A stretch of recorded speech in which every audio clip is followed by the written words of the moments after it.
গল্পগুচ্ছ by প্রিয়া চ্যানেলে আপনাদের সকলকে স্বাগত জানাই। আজকের নতুন নিবেদন প্রভাত কুমার মুখোপাধ্যায়ের লেখা একটি গল্প, কাটা মুন্ড। প্রভাত কুমার মুখোপাধ্যায়ের রচিত এই গল্পটি আপনাকে নিয়ে যাবে এক রহস্যময় ও ভয়ঙ্কর জগতে। গল্পের প্রতিটি ধাপে লুকিয়ে আছে শ্বাসরুদ্ধকর রহস্য ও ভয়ঙ্কর চমক। একটি কাটা মুন্ডু, তার সাথে জড়িয়ে থাকা অদ্ভুত সব ঘটনা। কে করল এই অপরাধ, কেন, আর কিভাবে জড়িয়ে পড়ল নিরীহ মানুষজন এই ভয়ঙ্কর ষড়যন্ত্রে, জানতে হলে শুনুন এই গল্পের প্রতিটি শব্দ। বগদাদের বাদশাহ হারুন অল রশিদ একজন ভুবন বিখ্যাত নরপতি ছিলেন। তাহার মৃত্যুর প্রায় 100 বৎসর পরে তাহার বংশে আলী মোহাম্মদ নামক একজন বাদশাহ সিংহাসন প্রাপ্ত হন। তিনি সিংহাসন আহরণ করিয়া দেখিলেন, দেশে মোহাম্মদীয় ধর্ম আর পূর্বের ন্যায় নিষ্ঠার সহিত প্রতিপালিত হইতেছে না। দেশে অনেক লোক প্রতিমা পূজক হইয়া উঠিতেছে, নানাবিধ কুসংস্কারের বশবর্তী হইয়া পড়িতেছে। তাহা দেখিয়া বাদশাহ অত্যন্ত দুঃখিত হইলেন এবং স্থির করিলেন তিনিও স্বীয় পূর্বপুরুষ প্রাতঃস্মরণীয় হারুন অল রশিদের ন্যায় তেবদলিল অর্থাৎ ছদ্মবেশে নগর পরিভ্রমণ করিবেন এবং ধর্মচ্যুত ব্যক্তিগণের কার্যকলাপ অনুসন্ধান করিয়া তাহাদিগকে উপযুক্ত শাস্তি দিবেন। রাজ্যের কোথায় কোন ব্যক্তি খাইতে পাইতেছে না, সমস্ত নিজে স্বচক্ষে দেখিয়া তাহার প্রতিবিধান করিবেন। ইহা স্থির করিয়া তিনি নানা প্রকার ছদ্মবেশে প্রতি রজনীতে নগর ভ্রমণ করিতে লাগিলেন। কোনোদিন ফকিরের বেশ, কোনোদিন খাজা অর্থাৎ সওদাগরের বেশ, কোনোদিন আমির ওমরাহের বেশ। ফল কথা তাহার ছদ্মবেশ এতই গোপনীয় ছিল যে কেউ তাহাকে চিনিতে পারিত না। কেবল তাহার 2-4 জন বিশ্বস্ত মন্ত্রী ও অনুচর সে বিষয়ে অবগত ছিল। ইতিমধ্যে রাজ্যে প্রবল অসন্তোষ উপস্থিত হইল, এমনকি বিদ্রোহ হয়। তখন বাদশাহ মনে করিলেন, এখন আমার এরূপ সতর্কতা অবলম্বন করা আবশ্যক যে আমার নিজ বিশ্বস্ত মন্ত্রীগণও কিছুই জানিতে না পারে। তাহাদের নিজের মনের অবস্থা কীরূপ তাহারাও অনুসন্ধান আবশ্যক। ছদ্মবেশের পোশাক প্রস্তুত করিবার জন্য তিনি ভিন্ন ভিন্ন দর্জিকে নিযুক্ত করিতেন। এবার কোনো মন্ত্রীকে কিছু না বলিয়া মনসুরি নামক তাহার অতি বিশ্বস্ত গোলামকে ডাকিয়া আজ্ঞা দিলেন, শহরে গিয়া কোনো একজন দর্জিকে লইয়া আসো। গভীর রাত্রি হইলে তাহাকে আনিবে, এরূপ সাবধানে আনিবে যে সে দর্জিও যেন না জানিতে পারে যে সে কোথা আসিতেছে। গোলাম নত হইয়া বলিল, বেশ আস্তান, প্রভুর আদেশ এইক্ষণেই পালন করিব। এই বলিয়া মনসুরি বিদায় লইল। সন্ধ্যা হইলে বেজেস্তান অর্থাৎ শহরের যে বাজারে বস্ত্রাদি বিক্রয় হয় তথায় যাইয়া একজন সামান্য দর্জির অনুসন্ধান করিতে লাগিল। একটি ক্ষুদ্র দুর্গন্ধময় গলির মধ্যে প্রবেশ করিয়া একটি সামান্য দোকানে গিয়া দেখিল এক বৃদ্ধ দর্জি বসিয়া একটা পুরাতন কোট মেরামত করিতেছে। দর্জির দোকানে মৃত্তিকার প্রদীপ আলো জ্বলিতেছে, তাহার চক্ষুতে চশমা লাগানো। দেখিয়া মনসুরি ভাবিল, এই ঠিক লোক পেয়েছি।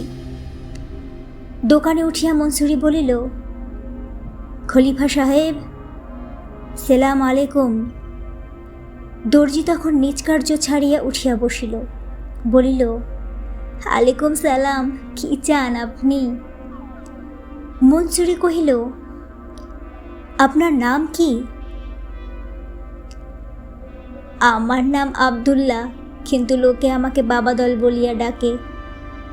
আপনি কি দর্জি? হ্যাঁ, আমি দর্জির কার্য করি এবং মাছুয়া বাজারে যে ক্ষুদ্র মসজিদ আছে সেখানে মুয়েজ্জিনের কার্য করিয়া থাকি। আপনার কি হুকুম?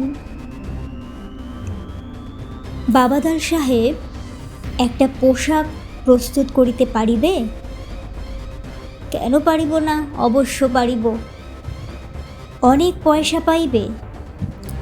উত্তম কথা। মনসুরি তখন বলিল, কিন্তু একটা কাজ তোমাকে করিতে হইবে। যেখানে তোমাকে পোশাকের মাপ লইতে হইবে সে অতি গোপনীয় স্থান। আমি রাত্রিতে তোমার চোখ রুমাল বাঁধিয়া সেখানে লইয়া যাইব। রাজি আছো? দর্জি তখন বলিল, তাই তো, এ যে বড় বিষম কথা। আজকাল যেরূপ দিন পড়িয়াছে তাহাতে ভয় হয়। আচ্ছা, তবে যদি আমাকে ভালোরূপ বকশিস দাও, আমি সম্মত আছি। বেশি পয়সা পাইলে আমি ইবলিশ অর্থাৎ শয়তানের জন্য পোশাক প্রস্তুত করিয়াও দিতে পারি। মনসুরি বলিল, তবে এই লও, বলিয়া দর্জির হস্তে 2টি স্বর্ণমুদ্রা প্রদান করিল।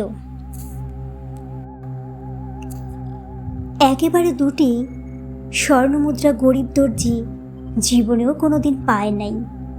মুদ্রা পাইয়া অত্যন্ত খুশি হইয়া বলিল, কখন যাইতে হইবে?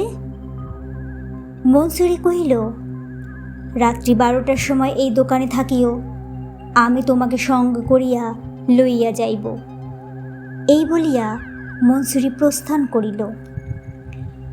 বাবাদাল তখন নিজের স্ত্রীকে এই সুসংবাদ দিবার জন্য ব্যস্ত হইয়া দোকান বন্ধ করিয়া গৃহে গেল। তাহার স্ত্রীর নাম দিলফেরেব। সেও দর্জির মতোই বৃদ্ধ হইয়া পড়িয়াছিল। স্বামীর নিকট এই সুসংবাদ শুনিয়া এবং স্বর্ণমুদ্রা 2টি পাইয়া অত্যন্ত আহ্লাদিত হইল। সেই রাত্রিতে তাহারা গরম গরম কাবাব কিনিয়া আহার করিল। কিছু আঙ্গুর ও মিষ্টান্ন আনিয়া ভোজন করিল। ভোজনান্তে উত্তম 2 পেয়ালা কফি প্রস্তুত করিয়া 2 জনে পান করিতে করিতে মনের সুখে গল্প করিতে লাগিল। রাত্রি যখন 12টা বাজিল, বাবাদাল তখন নিজ দোকানে গিয়া দর্শন দিল। মনসুরিও সেখানে আসিয়া উপস্থিত হইল। বিনা বাক্য ব্যয়ে মনসুরি তখন বাবাদলের চক্ষুতে রুমাল বাঁধিল। তাহার পর নানা পথ দিয়া ঘুরাইয়া ফিরাইয়া একটি পশ্চাতের দ্বার দিয়া তাহাকে রাজবাটিতে প্রবেশ করাইল। সুলতানের একটি গোপনীয় কামরায় লইয়া গিয়া তাহার চক্ষু হইতে রুমাল খুলিয়া দিল। বাবাদল চক্ষু খুলিয়া দেখিল একটি সুন্দর সুসজ্জিত কামরা, কিন্তু সেখানে একটি মাত্র ক্ষীণ আলোক জ্বলিতেছে। মনসুরি বলিল, এখানে থাকো, আমি এখনই আসিতেছি, বলিয়া চলিয়া গেল। অল্পক্ষণ পরে শালের রুমালে জড়ানো একটি পদার্থ লইয়া মনসুরি ফিরিয়া আসিয়া বলিল, এই দেখো একটি ফকিরের পোশাক। এখন দেখিয়া বলো, কয়দিনে এরূপ একটি পোশাক তৈয়ারি করিতে পারিবে? বলিয়া মনসুরি প্রস্থান করিল। দর্জি তখন সেই পোশাকটি উত্তম রূপে পরীক্ষা করিতে লাগিল। পরীক্ষা শেষে সেটিকে আবার শালের রুমালখানিতে জড়াইয়া রাখিয়া দিল। মনসুরির প্রত্যাগমন প্রতীক্ষা করিতে লাগিল। অল্পক্ষণ পরে একজন উন্নতকায় উত্তম পোশাক পরা লোক আসিয়া প্রবেশ করিলেন। তাহাকে দেখিয়া গরিব দর্জির প্রাণ ভয়ে ব্যাকুল হইয়া উঠিল, কিন্তু তিনি কোনো কথা না বলিয়া শালের রুমালে বাঁধা সেই বান্ডিলটি উঠাইয়া লইয়া প্রস্থান করিলেন। বেচারা দর্জি ইহার অর্থ কিছুই বুঝিতে পারিল না। নীরবে বসিয়া কেবল চিন্তা করিতে লাগিল। সেই সময় আবার দরজা খুলিল। অন্য একজন ব্যক্তি প্রবেশ করিল। তাহারও হস্তে শালের রুমাল জড়ানো একটি বান্ডিল। প্রবেশ করিয়া সে ব্যক্তি অত্যন্ত নত হইয়া দর্জিকে বারংবার সেলাম করিতে লাগিল। কাছে আসিয়া যে সে বান্ডিলটি দর্জির পদতলে রাখিয়া মৃত্তিকা চুম্বনপূর্বক সে ব্যক্তিও প্রস্থান করিল। ইহা দেখিয়া দর্জি অধিকতর আশ্চর্য হইয়া ভাবিতে লাগিল, এসব কি? আমাকে এত সেলাম করে বা কেন? কোথায় আসিলাম কিছুই বুঝিতে পারিতেছি না। কি বিপদ না জানি হইবে। ইতিমধ্যে মনসুরি আবার ফিরিয়া আসিল, বলিল, তবে বান্ডিল উঠাও, বলো কয়দিনে এরূপ পোশাক প্রস্তুত করিতে পারিবে? বাবাদল বলিল, 3 দিনের মধ্যেই প্রস্তুত করিয়া দিব, বলিয়া বান্ডিল উঠাইয়া লইল। মনসুরি দর্জির চক্ষে রুমাল বাঁধিয়া তাহাকে বাহির করিয়া লইয়া গেল এবং নানা পথ ঘুরাইয়া তাহার দোকানে পৌঁছাইয়া দিল। চক্ষু হইতে রুমাল খুলিয়া বলিল, 3 দিন পরে আবার আসিব, যদি পোশাকটি প্রস্তুত পাই তবে আরও 2টি স্বর্ণমুদ্রা দিয়া পোশাক লইয়া যাইব, বলিয়া মনসুরি প্রস্থান করিল। বাবাদল তখন তাড়াতাড়ি গৃহে ফিরিল। দিলফেরের স্বামীর জন্য অত্যন্ত উৎসুক হইয়া অপেক্ষা করিতেছিল। বাবাদলকে দেখিয়া বলিল, কি হইল? বাবাদল বলিল, নমুনা লইয়া আসিয়াছি। কিছুই না, কেবল একটা সামান্য ফকিরের পোশাক তৈয়ারি করিতে হইবে। তৈয়ারি হইলে আরো 2 মোহর দিবে বলিয়াছে। দিলফিরে কহিল, কিরূপ নমুনা দেখি? দর্জি বলিল, এখন অধিক রাত্রি হইয়াছে, শয়ন করা যাও, কল্লপ্রভাতে দেখাইব। দিলফেরে বলিল, না এখনই দেখাও, আমার বড়ই কৌতূহল হইতেছে, না দেখিলে রাত্রে আমার নিদ্রা হইবে না। এ কথা বলিয়া দিলফেরে নিজেই বান্ডিলটি খুলিতে লাগিল। খুলিবা মাত্র তাহা হইতে ফকিরের পোশাক বাহির হইল না, বাহির হইল একটা কাটা মুন্ড, টাটকা কাটা একটা মানুষের মুন্ড, রুমাল হইতে পড়িয়া ঘরের মেঝেতে গড়াইতে লাগিল। বৃদ্ধ দর্জি ও তাহার স্ত্রী ভয়ে শিহরিয়া উঠিল। মুন্ড দেখিয়াই বুড়াবুড়ি ভয়ে হস্ত দ্বারা নিজ চক্ষু আবৃত করিয়া দাঁড়াইয়া কিয়ৎক্ষণ কাঁপিতে লাগিল। তাহার পর চক্ষু খুলিয়া পরস্পরের প্রতি সবিস্ময়ে চাহিয়া রইল। ক্রমে বুড়ির বড় রাগ হইল। দাঁত মুখ চিবাইয়া স্বামীকে বলিল, হতভাগা বুড়া, খুব কাজানি আছিস, এইবার বড় লোক হইবি। রাত পোয়াইলে পুলিশ আসিয়া হাতে দড়ি দিয়া লইয়া যাইবে, ফাঁসি কাষ্টে ঝুলাইয়া দিবে, তখন খুব বড় লোক হইবি। বুড়া কাঁপিতে কাঁপিতে বলিল, আল্লাহ সেল্লাহ, বাবা সেল্লাহ, তাহার মা জাহান্নামে যাওক, তাহার বাপ জাহান্নামে যাওক, যে আমার উপরে এই মহাবিপদ নিক্ষেপ করিয়াছে। যখনই শুনলাম চোখে রুমাল বাঁধিয়া লইয়া যাইবে, তখনই ভাবিয়াছিলাম যে তাহাদের মতলব ভালো নয়। আল্লাহ, এখন কি করি? সে পাজির বাড়িও চিনিতে পারিব না যে গিয়া কাটা মুন্ড ফিরাইয়া দিব। দিলফেরেব, এখন কি করা যায়? বৃদ্ধ বসিয়া ভাবিতে লাগিল। শেষে বলিল, যেমন করিয়াই হোক এই কাটা মুন্ডুটাকে এখনই কোথাও সরাইতে হইবে, নহিলে প্রভাত হইলেই সর্বনাশ। দর্জি বলিল, প্রভাত হইতে আর দেরি কি? রাত্রি তো শেষ হইয়া আসিয়াছে, কোথায় এটাকে ফেলা যায়? বৃদ্ধ আবার কিয়ৎক্ষণ ভাবিয়া বলিল, এক কাজ করো, আমাদের পাশের বাড়ি যে হাসান রুটিওয়ালা রহিয়াছে, সে ভোরে উঠিয়া রুটি প্রস্তুত করিবে বলিয়া রোজ রাত্রিতে তন্দুরায় ময়দা ভরিয়া চুল্লির মুখের কাছে রাখিয়া দেয়। একটা তন্দুরাতে এই মুন্ডটা ভরিয়া তাহার চুল্লির কাছে রাখিয়া আইসো। যে ভোরে উঠিয়া আগুন জ্বালাইয়া অন্য তন্দুরা সহ এটাকে ভিতরে ভরিয়া দিবে, তাহা হইলে মুন্ডুটা অর্ধেক জ্বলিয়া যাইবে, আর কেহ চিনিতে পারিবে না। বাবাদল বলিল, বাহ বাহ দিলফেরেব, সুন্দর উপায় বলিয়াছ, তবে এখনই তাহাই করো। বুড়ি তখনই গিয়া হাসান রুটিওয়ালার চুল্লির মুখের কাছে তন্দুরায় ভরিয়া মুন্ডুটা রাখিয়া আসিল। সে ফিরিয়া আসিলে দর্জি উত্তম রূপে গৃহের দরজা বন্ধ করিয়া দিল। তখন 2 জনে শয্যায় শয়ন করিয়া বলা বলি করিতে লাগিল, যাহা হোক, এই দামি শালের রুমালখানা তো আমাদের লাভ হইয়া গেল। রাত্রি শেষ হইলে হাসান রুটিওয়ালা উঠিয়া নিজ পুত্রকে ডাক দিয়া বলিল, মামুদ, ওরে মামুদ, ওঠ, আগুন জ্বাল, তখন পিতা পুত্র বাহির হইয়া আসিল।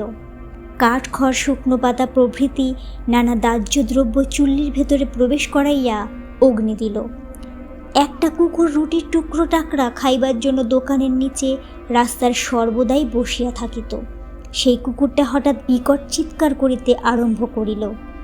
চিৎকার করে আর মধ্যে মধ্যে নাক তুলিয়া যেন কি শুকিতে থাকে। হাসান বলিল, মামুদ, দেখ তো কুকুরটা অমন করে কেন? মামুদ একটা কাঠ লইয়া কুকুরকে তাড়াইতে গেল, কিন্তু কুকুরটা এক লম্ফে দোকানে উঠিয়া একটা তন্দুরায় টান দিল। হাসান ও মামুদ মহাক্রোধে কুকুরকে মারিতে যাইতেছিল।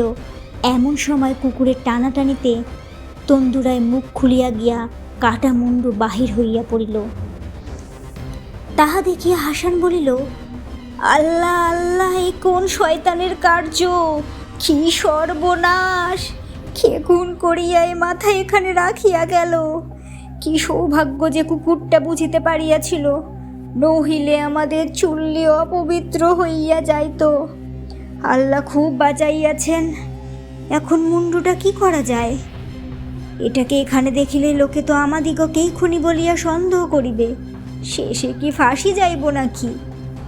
মামুদ বলিল, বাবা, এটা তো সরাইতে হইতেছে, এখন প্রবাদ হইতে বিলম্ব নাই, কি করা যায়?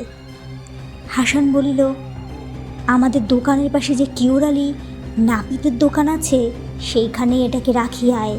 কিউর আলী এখনো দোকান খুলিবে, তাহার এক চক্ষু অন্ধ, সে তোকে দেখিতে পাইবে না। এই বেলা যা। ইতিমধ্যে কিউর আলী আসিয়া আপনার দোকান খুলিল। তখনও ভালো আলো হয় নাই। মামুদ আস্তে আস্তে গিয়া দেখিল কিউর আলী পার্শ্বের ঘরে গিয়া গরম জল করিবার বন্দোবস্ত করিতেছে। মামুদ তখন একটা বাঁশ মুন্ডের গলার ভেতর ঢুকাইয়া সেটাকে একখানা কুর্সির ওপর খাড়া করিয়া দিল। খান কতক তোয়ালিয়া কুর্সির আশেপাশে জড়াইয়া দিল। এইরূপ রাখিয়া মামুদ আস্তে আস্তে পলায়ন করিল। জল গরম করিয়া কিউর আলী দোকানে প্রবেশ করিল। একে অন্ধকার, তাহাতে এক চক্ষু নাই। কিউর আলী ভাবিল, কোনো খরিদ্দার মাথা কামাইবার জন্য আসিয়া বসিয়াছে। তাই সে বলিল, সেলাম আলেকুম ভাই, আজ যে এত সকালে আসিয়াছ? এই বলিয়া আপন মনে একটা টিনের পাত্রে একটু গরম জল ঢালিল, সাবান রইল। খুরখানি চোখাইয়া খরিদ্দারের নিকট আসিয়া সাবান জল মাখাইবার জন্য মাথাটায় হাত দিল। মাথা তৎক্ষণাৎ কুর্সি হইতে মেঝেতে পড়িয়া গড়াইতে লাগিল। ইহা দেখিয়া নাপিত ভয়ে এক লম্ফে দোকান হইতে রাস্তায় নামিয়া পড়িল। নামিয়া চারিদিকে চাহিয়া দেখিল, তখনও রাস্তায় কোনো লোকজন চলাচল করিতেছে না। তখন আবার আস্তে আস্তে দোকানে উঠিয়া মুন্ডটা ভালো করিয়া দেখিতে লাগিল। আপন মনে বলিল, এই যে দেখিতেছি শুধুই মাথা, দেহটা তবে কোথায় গেল? পরে মুন্ডটাকে সম্বোধন করিয়া বলিল, তুই কোথা হইতে আসিলি? আমাকে ফাঁসাইবার চেষ্টা? আচ্ছা আচ্ছা, আমার একটা মাত্র চক্ষু বলিয়া মনে করিস না আমি বড় নিরীহ ব্যক্তি, তোকে উপযুক্ত শাস্তি দিতেছি। আমার দোকানের পাশে ইয়ানকি নামক গ্রিস দেশীয় একজন কাবাবচি আছে। সে তাহার স্বধর্মাবলম্বী জু কাফের গণের জন্য কাবাব তৈয়ারি করে। কাবাবের জন্য যে সকল মাংস কাটিয়া রাখিয়াছে, তোকে তাহারই মধ্যে ফেলিয়া আসি। কাবাবচি আসিয়া অন্য মাংসের সঙ্গে তোকেও কাটিয়া কুটিয়া কাবাব বানাইয়া ফেলিবে। মরুক কাফের বেটারা মনুষ্য মাংসের কাবাব খাইয়া। ইয়ানকির কাবাবের দোকান ছিল। শরবত প্রভৃতি নানাবিধ পানীয় দ্রব্য সে বিক্রয় করিত, আর গোপনে বিক্রয় করিত মদ্য। কিউর আলী মাঝে মাঝে গোপনে ইয়ানকির দোকানে গিয়া মদ্যপান করিয়া আসিত। কাটা মুন্ডটা তোয়ালে দিয়া জড়াইয়া পশ্চাতে লইয়া কিউর আলী ইয়ানকির দোকানে গিয়া উপস্থিত হইল। ইয়ানকি বলিল, আদাব আরজ মিয়া, আজ এত ভোরেই তৃষ্ণা পাইয়াছে নাকি? কিউর আলী বলিল, আদাব আরজ, হ্যাঁ, এখন বেশি নয়, এই 1 ছটাক। আন্দাজ দোজাস্তা।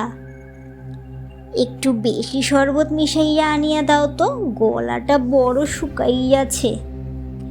ইয়ানকি তখন হাসিতে হাসিতে পাশের ঘরে মদ্য মিশ্রিত শরবত প্রস্তুত করিতে প্রবেশ করিল। কিওরালি এই সুযোগে মাংসের ঝুড়ির ভেতর কাটা মুন্ড লুকাইয়া রাখিল। পরে ইয়ানকি আসিলে শরবত পান করিয়া বলিল, গরমাগরম খানিকটা কাবাব তৈয়ারি করিয়া আমায় দোকানে পাঠাইয়া দাও তো, বড় ক্ষুধা হইয়াছে। এই বলিয়া বাবুর্চিকে পয়সা দিয়ে কিওরালি প্রস্থান করিল। মনে ভাবিয়াছিল, কাবাব পাঠাইয়া দিলে তাহা ফেলিয়া দিলেই চলিবে, ওই ঝুড়ির মাংস হইতেই কাবাব প্রস্তুত করিবে তো। কিছু পয়সা নষ্ট হইলে কিন্তু একটা মহা বিপদ হইতে মুক্ত হইলাম। এদিকে কিওরালি চলিয়া গেল। ইয়ানকি তাহার কাবাবের জন্য এক টুকরা মাংস ঝুড়ি হইতে খুঁজিতে লাগিল। মনে মনে বলিল, তাজা মাংস দিতেছি না, মুসলমানের পক্ষে বাসি মাংসই যথেষ্ট।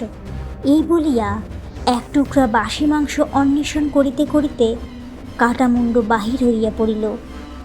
ইয়ানকি তখন আশ্চর্য ভীত হইয়া বলিল, সর্বনাশ! এ কি? এটা কোথা হইতে আসিল? কাহার মুন্ড? দেখিতেছি মুসলমানের মুন্ড। বেশ হইয়াছে, এইরূপ সব মুসলমানের মুন্ড আমি কাটিতে পারি, তবে বড় সুখ হয়। মুসলমানেরা আমাদিগকে কাফের বলিয়া ঘৃণা করে, ইচ্ছা করে সব মুসলমানের মুন্ড কাটিয়া কাবাব বানাই। কিন্তু পরক্ষণেই ইয়ানকির মনে অত্যন্ত ভয়ের সঞ্চার হইল। মনে মনে বলিল, এ তো খুন হইয়াছে দেখিতেছি। কে আমার শত্রু আছে খুনটা আমার ঘাড়ে চাপাইবার চেষ্টা করিয়াছে? কিন্তু এখন এ মুন্ডটা লইয়া করি কি, কোথায় ফেলি? ইয়ানকি চিন্তা করিতে লাগিল।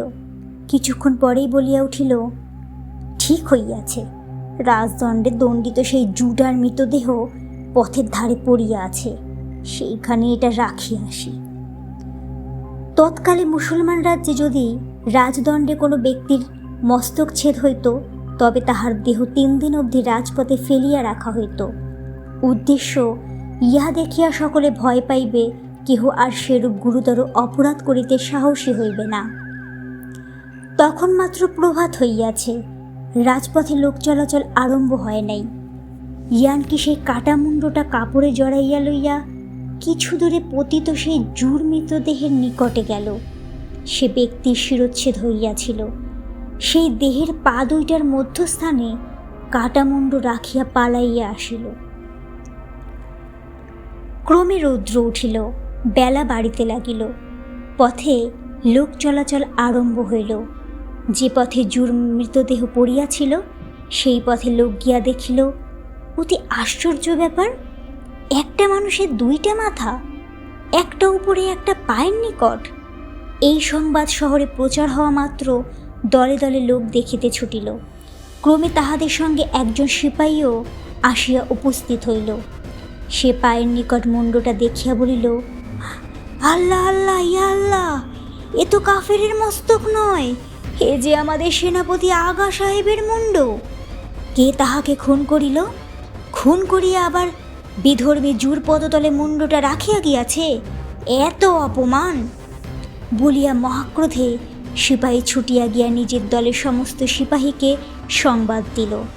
এই আগা সাহেব কিছুদিন হইতে বাদশাহের কোপ নয়নে পতিত হইয়াছিলেন। বাদশাহ সন্দেহ করিতেন সেনাপতি ভিতরে ভিতরে তাহার বিরুদ্ধে সৈন্যগণকে উত্তেজিত করিয়া বিদ্রোহ সাধন করিবার চেষ্টা করিতেছেন। তাই সৈন্যগণ কেহ কেহ বলিল, নিশ্চয়ই বাদশাহের হুকুমে আমাদের আগা সাহেবকে হত্যা করা হইয়াছে। কেহ বা বলিল, তাহা হইলে বাদশাহ মুন্ডটা গোপনে নষ্ট করিয়া ফেলিতেন, ওরূপ করিয়া বিধর্মী জুর পদতলে ফেলিয়া অপমান করিবেন কেন? ইহা নিশ্চয়ই জুগণের কাজ, মার তাহাদের। বলিতে বলিতে সিপাহীগণ ছুটিয়া ঘটনাস্থলে আসিল। আগা সাহেবের মস্তক দেখিয়া সকলেই অত্যন্ত শোক করিতে লাগিল এবং ক্রোধে উন্মত্ত হইয়া জুজাতিকে সেখানে দেখিতে পাইল, সেখানে প্রহার করিতে লাগিল। শহরে ভয়ানক শান্তিভঙ্গ উপস্থিত হইল। যুগন নগর ছাড়িয়া পলায়ন করিতে লাগিল। কিন্তু বাস্তবিক যুগন আগা সাহেবকে হত্যা করে নাই। যে রাত্রে বাবাদল সুলতানের নিকট নীত হইয়াছিল, সেই রাত্রেই সুলতান একজন বিশ্বস্ত ভৃত্যকে হুকুম দিয়াছিলেন, যাও আগা সাহেবের মাথা কাটিয়া আমায় আনিয়া দাও। যে সময় বাবাদল সুলতানের গোপন কামরায় বসিয়াছিল, সেই সময়েই আগা সাহেবের মাথা কাটিয়া সেই বিশ্বস্ত ভৃত্যের ফিরিবার কথা। এদিকে পাছে মনসুরি জানতে পারে না বাদশাহ কি ছদ্মবেশে এবং নগর ভ্রমণ করিবেন, তাই বাদশাহ মনসুরির চক্ষেও ধুলা দিবার জন্য একটা উপায় উদ্ভাবন করিয়াছিলেন। মনসুরি বাবাদলকে ফকিরের বেশ আনিয়া দিয়াছিল, সুতরাং মনসুরি জানিবে বাদশাহ ফকিরের বেশে রাত্রি ভ্রমণে যাইবার সংকল্প করিয়াছেন। তাই বাদশাহ স্বয়ং আসিয়া বাবাদলের নিকট সে শালমোড়া বান্ডিল উঠাইয়া লইয়া গিয়াছিলেন। তাহার ইচ্ছা ছিল সেই শালে একটা সওদাগরের বেশ জড়াইয়া বাবাদলকে দিবেন, তাহা হইলে মনসুরিও জানিতে পারিবে না। বাদশাহ বান্ডিল লইয়া গেলে যে ব্যক্তি প্রবেশ করিয়াছিল, সেই আগা সাহেবের মাথা আনিতে গিয়াছিল। একে সে কামরায় আলোক ক্ষীণ ছিল, তাহাতে বাদশাহের গোপন কামরায় অন্য কাহারও আসিবার সম্ভাবনা নাই। তাই সে বিশ্বস্ত ভৃত্য ভাবিয়াছিল ইনিই বাদশাহ, বোধহয় বাইরে যাইবেন বলিয়া দর্জির ছদ্মবেশ ধারণ করিয়াছেন। তাই সেই বান্ডিলটি বাবাদলের পায়ের কাছে রাখিয়া নত হইয়া সেলাম ও ভূমি চুম্বন করিয়াছিল। এদিকে সেই রাত্রে মনসুরি বাবাদলকে লইয়া চলিয়া গেলে পর বাদশাহ সেই কামরায় সওদাগরের পরিচ্ছদসহ প্রবেশ করিলেন। দর্জি ও মনসুরিকে না দেখিয়া আশ্চর্য হইলেন। তখন একজন বিশ্বস্ত ভৃত্যকে জিজ্ঞাসা করিলেন, যাহাকে আগা সাহেবের মুন্ড কাটিয়া আনিতে হুকুম দিয়াছিলাম, সে ফিরিয়াছে? ভৃত্য উত্তর কহিল, হ্যাঁ প্রভু, সে ফিরিয়াছে। বাদশাহ বলিলেন, তাহাকে ডাকিয়া আনো। সে ব্যক্তি আসিলে বাদশাহ জিজ্ঞাসা করিলেন, কার্য শেষ হইয়াছে? ভৃত্য বলিল, হা দুনিয়ার মালিক, কার্য শেষ করিয়া তো মুন্ডটা হুজুরের পদপ্রান্তে রাখিয়া গিয়াছি। বাদশাহ অত্যন্ত বিস্মিত হইয়া বলিলেন, কখন? ভৃত্য বলিলেন, এই অল্পক্ষণ হইল। প্রভু দর্জির ছদ্মবেশ পরিষা গোপন কামরায় বসিয়াছিলেন, তখন দিয়া গেলাম। মুহূর্তের মধ্যে বাদশাহ সমস্তই বুঝিতে পারিলেন, ভাবিলেন একটা মহাভুল হইয়া গিয়াছে, কিন্তু ভৃত্যগণের সম্মুখে কোনরূপ ব্যস্ততা প্রকাশ করিলেন না। ক্রমে মনসুরি ফিরিয়া আসিল। তখন বাদশাহ তাহাকে সকল কথা খুলিয়া বলিলেন, শেষে আজ্ঞা দিলেন, যাও এখনই যেখানে পাও দর্জিকে ধরিয়া কাটামুণ্ড ফিরাইয়া আনো, নহিলে মহা অনর্থপাত হইবে। আজ্ঞা পাইয়া মনসুরি ছুটিল, কিন্তু সে দর্জির দোকানই দেখিয়াছে, তাহার বাড়ি কোথাও জানিত না। রাত্রিরে বেজিস্তানের পথে পথে ঘুরিয়া বেড়াইতে লাগিল, কত লোককে জিজ্ঞাসা করিল, কিন্তু কোথাও তাহার সন্ধান পাইল না। এইরূপে ক্রমে রজনী প্রভাত হইল। তখন মনসুরি শুনিল কিছু দূরে ভাঙা গলায় এক ব্যক্তি এক মসজিদ হইতে সত্য ধর্ম বিশ্বাসী মুসলমানগণকে প্রাতকালীন নামাজ করিতে আহ্বান করিতেছে। শব্দ লক্ষ্য করিয়া মনসুরি সেই দিকে গেল, দেখিল বাবাদল দুই কানের পশ্চাতে হাত দিয়া ফুকারাতেছে। মনসুরি তখন তাহার নিকট গিয়া উপস্থিত হইল। তাহাকে দেখিয়াই বাবাদলের চিৎকার বন্ধ হইয়া গেল। মনসুরিকে লক্ষ্য করিয়া অত্যন্ত ক্রুদ্ধ হইয়া বলিল, ও হে, তুমি কিরূপ লোক? একজন গরিবের উপর এমন করিয়াই কি অত্যাচার করিতে হয়? খুব পোশাকের নমুনা দিয়েছিলে, কেন সে কাটামুণ্ড সহগাত করিবার জন্য কি আর কোনো লোক পাও নাই? পোশাক তৈয়ারি এইভাবে হয় বটে? তোমার সে প্রভুটি কে বলো তো? সে একজন মুসলমানকে হত্যা করিল বা কি জন্য? তোমার প্রভু নিশ্চয়ই একজন বজ্জাত কাফের, তাহাতে সন্দেহ নাই। বৃদ্ধ, তুই কাকে গালাগালি দিতেছিস তুই জানিস? বৃদ্ধ একটু ভয় পাইয়া বলিল, কেন, কে সে? মনসুরি বলিল, তিনি শাহানশাহ বাদশাহ বগদাদের অধিপতি। ইহা শুনিয়া বাবাদল কাঁপিতে লাগিল, বলিল, মাফ করুন, মাফ করুন, না জানি আমি দুনিয়ার মালিক বাদশাহীকে গালি দিয়াছি, মাফ করুন। বলিতে বলিতে নিজের দুই কর্ণ মর্দন করিতে করিতে বাবাদল জানু পাতিয়া ভূমিতে বসিল। মনসুরি জিজ্ঞাসা করিল, সে কাটা মুন্ড কোথায়? বৃদ্ধ বলিল, আমার বাড়িতে নাই, সেটা এতক্ষণে আগুনের মধ্যে পাক হইতেছে। মনসুরি বলিল, পাক হইতেছে? খাইবি নাকি? কি হইয়াছে শীঘ্র বল। বৃদ্ধ তখন ভয়ে কাঁপিতে কাঁপিতে সমস্ত বৃত্তান্ত বলিল। মনসুরি শুনিয়া বৃদ্ধকে সঙ্গে করিয়া হাসান রুটিওয়ালার দোকানে যাইল। অনেক পীড়াপিড়ি করাতে হাসান স্বীকার করিল সে তাহা নাপিতের দোকানে রাখিয়া আসিয়াছে। মনসুরি, হাসান ও বাবাদল তিনজনে তখন নাপিতের দোকানে গেল। নাপিত প্রথমে ভয়ে কিছুই স্বীকার করিল না, অবশেষে সে সকল কথা বলিল। চারিজনে তখন কাবাবচি ইয়ানকির দোকানে উপস্থিত হইল। সে সময় সিপাহীরা সকল বিধর্মীকে প্রহার করিতেছিল। সেই সময় ইয়ানকি প্রাণ ভয়ে নগর ছাড়িয়া পলায়ন করিয়াছিল, সুতরাং ইয়ানকির দেখা পাওয়া গেল না। এই সময় মনসুরি রাস্তায় কিছু দূরে গোল শুনিয়া সেই দিকে গেল। গিয়া দেখিল আগা সাহেবের কাটামুণ্ড সেইখানেই পড়িয়া রহিয়াছে। তখন মনসুরি আর কাল বিলম্ব না করিয়া বাদশাহের নিকট গিয়া সকল কথা বলিল।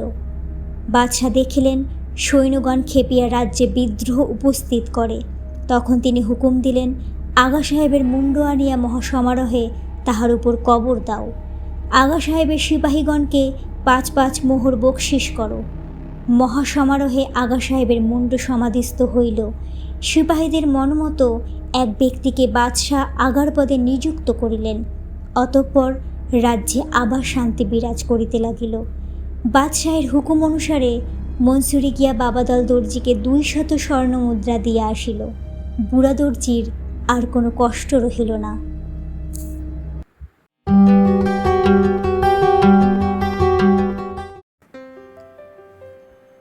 আজকের গল্পটি কেমন লাগলো শ্রোতা বন্ধুরা, তা জানাতে নিশ্চয়ই ভুলবেন না। গল্পটি ভালো লাগলে লাইক, কমেন্ট, শেয়ার করে পাশে থাকবেন।